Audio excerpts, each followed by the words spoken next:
like you said, they don't have that much damage, but they're pretty good at sustaining.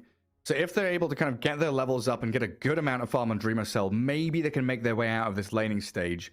Now, Timbersaw is going to cut the wave and get good damage on tower. That's going to happen regardless. So it's going to be about filtering Dreamer Cell away from that bot lane into the jungle. But the final lane is the one that I'm most worried about. Wyvern Axe against a Dazzle Ursa.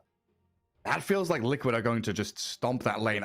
Unless there's some magic from MC and GH with creep manipulation, dragging waves around, getting their levels that way to try and dodge the Ursa damage. It's not too bad. At early levels, Axe plus Wyvern should do fine. But as they get more levels, more heals on Ursa, and like getting more points in his passive, that means that it's not going to be that easy. But I wouldn't say it's too bad for Nigma. Okay. Because you have a lot of damage from Arctic Burn plus Battle Hunger. If someone is zoned out, if Dazzle tries to play on a side lane, he's going to get harassed quite a lot. But yeah, in game, it's going to be quite hard. Having heal from Wyvern, like Team Liquid's damage is over time. You have, like, they want to have these prolonged fights. They don't necessarily need to go in and blow someone up. So having Fury Swipes, sticking up palm charges, Timbersaw going in, using Whirling Death multiple times, stealing your charges, getting reactive armor in and out of the fights, Tiny resetting his combo. They don't fully commit ever, other than Lasso. So that's a big bonus for Team Liquid, which means that they can fight all the time. They do threaten Roshan relatively early. This is Ursa Radiant, which means, again, tower falls, you play top part of the map, enemy always need to be careful about it. Yeah, it also does make sense for Nigma here with all the reset tools they have. Winter's Curse, Chrono, maybe just to delay this game, use them defensively the first 2-3 times. And maybe with this MC Axe. Is he the one stun they have? They've got Curse and Chrono, yes. Maybe some Chen creeps. But primarily their catch is going to be his Blink Dagger. So that timing, maybe after the Vanguard. We'll see how he does. There's the top rune, Insania, gonna grab it. 3 for Liquid, but the Dazzle, he's dying here. Boxy needs to Avalanche to keep Insania alive. A bit surprised Insania decided to go in there aggressive like that, considering he already used the Poison Touch. Maybe he was relying on Boxy, like, immediately popping it. But yeah, a bit risky there, so we'll need to go back to base. TP to the bottom lane. X does have a point in Battle Hunger. We'll immediately pop it on Matu. Try to deal some damage. Couple of right clicks. GH ready with the Arctic Burn. So Ursa, a lot of slow on him. Yeah, exactly what they need to do. Try and win this regen trade early on. Get themselves to level 2, level 3, and then think about lane manipulation. But Matu and Insania, Dazzle returns to the lane, and they are immediately onto MC with the Poison Touch and the Fury Swipes. It's all stacking up, and MC is the first blood. And the Courier. Courier down as well. And now GH in trouble, and one tower, by one. Just kidding. Calm down. And Roshan, and the throne has fallen. Oh, Very man. aggressive. I guess Axe also didn't expect for them to dive like that aggressively. Missing a couple of CS, because Ursa right now is sitting at 4. There's also a big camp available because there was a fight happening. And that means that they can pull the lane back. On the top lane, Zai should have easy time. Like, he's really not threatened. That means that Boxy will be able to roam around the map and do whatever he wants. You need only level 3 on Timbersaw, and that's about it.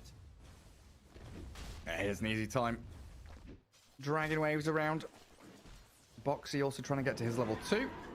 He cracks it, so now he has Avalanche Toss if he wants it. Mickey, 8 stick napalm charges on Keeper of the Light. We'll need to fully retreat. So he will, yeah. Samael now hits level 3. These runes controlled up by Mickey, so refills the bottle.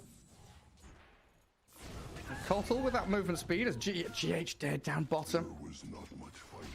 Matu and Insania doing a hell of a lot of damage down there. And now the lane becomes very difficult. Like, I don't think it was supposed to go this way. Matu, level 3, has another point if he wants to put as a slow in Earthshock or points in Fury Swipes. We'll get Orb of Venom delivered pretty soon. Plus the Boots of Speed. You're not going to be able to run away from it. Yeah, gotta try and drag that wave back to your tower. Oh, what's Boxy up to? 3-minute rune's coming up. And he's trying to block camp.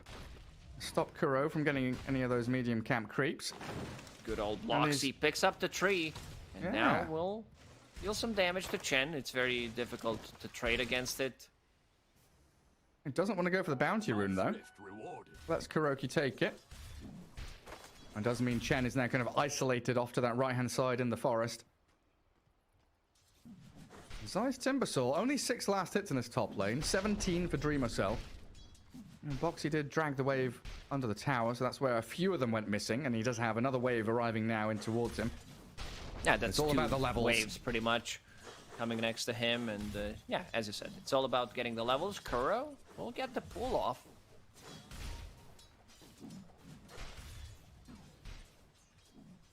That's a massive now it's a juicy wave for wave. Zai. Yeah. And no real way to kill him. Level 2 reactive armor up, while mid lane Sumail. Oh, he's being dived by the Batrider. 4 stacks of napalm. Mickey with the Firefly gets the solo kill. The Kotl can die to the Batrider.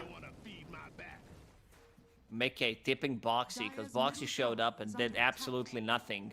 Well, he threw a tree at some point. Did he throw the tree at the Kotl? It was on cooldown. Okay, that's about it. Okay. I think it was coming in. I'm roaming, I'm ganking, I'm coming to help you. Damage by hero. We saw it there. And now Zai, level 4.5. Things are gonna start to become more difficult. Yeah, an MC down bottom again. Poison touches on him. Matsu trying to get towards the axe. And with the slow, it looks like it's enough. He's got boots and Orb of Venom to Earthshock forward. Find yet another kill.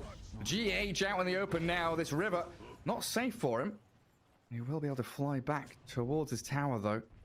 As mid lane's being eyed up again. Boxy Avalanche looks for the toss. The tree toss into Sumail. Is that enough? Not quite. He's trying real hard. Where's the tip, Mickey? Maybe it's on cooldown.